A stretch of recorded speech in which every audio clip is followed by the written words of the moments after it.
During water meter removal or installation, several injuries and incidents can occur.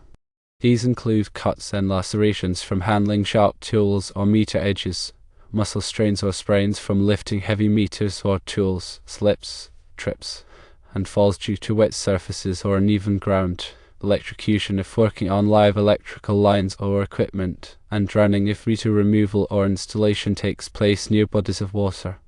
During copper water service replacement, potential hazards include gas explosions if gas lines are accidentally damaged during excavation, burst pipes if new pipes are not properly installed or connected, electrical fires if electrical cables are damaged during excavation or pipe replacement, and lead exposure if old copper pipes contain lead and were not properly disposed of.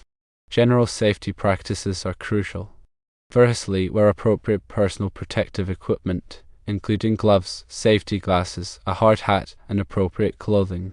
Secondly, secure the work area by putting up barriers and warning signs to prevent unauthorized access.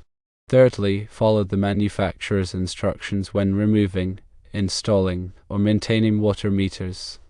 Fourthly, use sharp tools only to prevent slipping or cutting. Fifthly, use proper lifting techniques to avoid strains or sprains.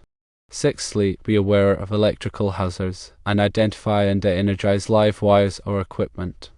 Specific safety practices for copper water service replacement should also be followed. Firstly, call before you dig and contact local utilities to identify underground lines before excavation. Secondly, excavate carefully and use hand tools for digging near gas lines or electrical cables. Thirdly, use caution when connecting new pipes and double-check connections to prevent leaks or bursts. Fourthly, inspect electrical wiring and check for damage or interference with new pipes. Fifthly, dispose of lead-containing pipes properly and contact local authorities for proper disposal methods. Additional safety considerations are important. Consider the location of the work area and potential hazards such as traffic and pedestrians. Have a plan for emergencies and provide first aid supplies. Train workers on proper safety procedures and equipment use.